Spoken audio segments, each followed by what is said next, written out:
Imagine experiencing your friend's death and just having to live after that.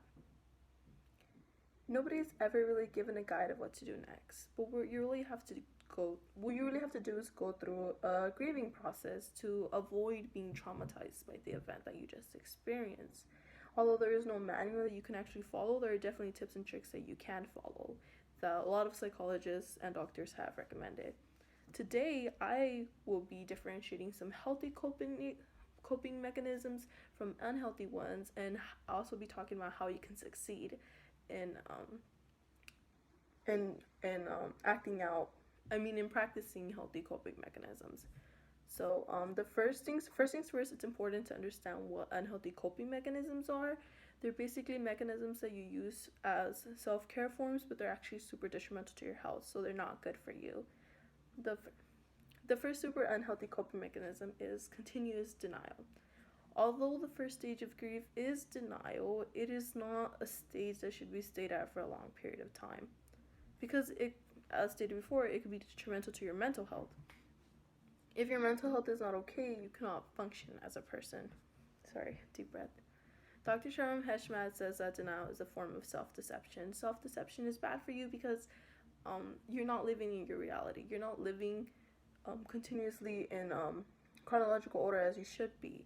Basically, you impart yourself from being able to deal with the sadness by not accepting that you are sad in the first place.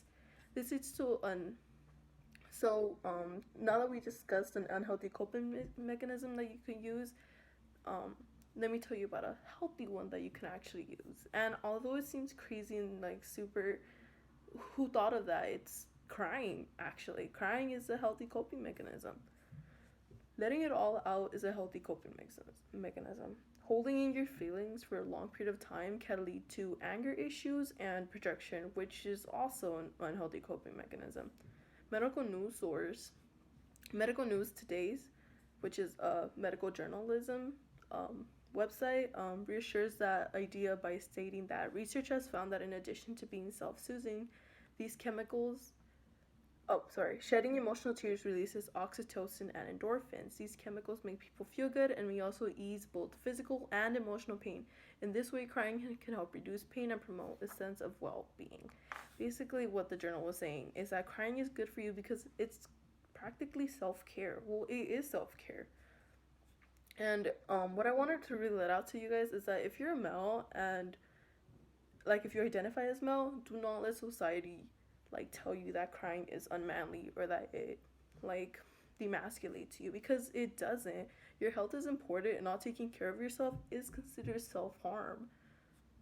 Crying is just one way to cope in a healthy manner, and it may not be prudent to everyone, but it is definitely something that we all as humans are capable of. We're all capable of shedding tears and letting it all out, and it's important that we do that from time to time.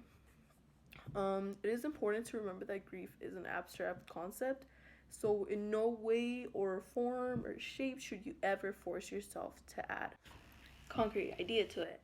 So basically, we're all our own individual, and basically everyone grieves in their own way.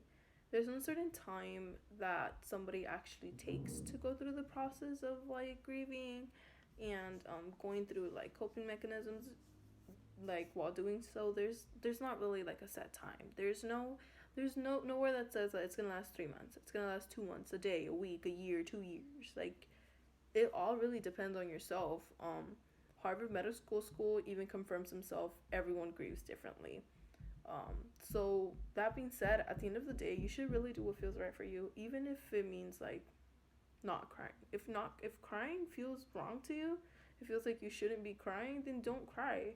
But for the most part, you should be okay with letting it out, you know? So just don't let yourself be swayed by what others say as well, because then that's a form of self-deception where you just start believing what everybody says, and it just ends up hurting yourself. It's just another form of self-harm. So with that all said, we are all individuals, and despite what I said previously, we're all gonna deal with grief and stuff in our own way. Basically, in conclusion, we all grieve in our own ways, but it is definitely but it's very important to recognize when we're like self-harming, because as mentioned before, continuous denial is detrimental to your mental health, and it's perfectly fine to let it all out, aka crying. And at the end of the day, we are individuals, that we should do what make us feel better. And despite what anybody says, we have to do what's good for ourselves, and nobody knows ourselves better than, or well, yourself, right? So please remember that, if that you are valid, and nobody is forcing you to hurry up and get better already, especially if you're going through something traumatic. You're your own individual. You're gonna do things your own way, and whether it means to let it all out or to hold it in for a bit, like we all, there's no set way to do things. We all do things in our own way. We're all gonna grieve our own way. We're all gonna act our own way, and at the end of the day, it's our own choice, the way that we act.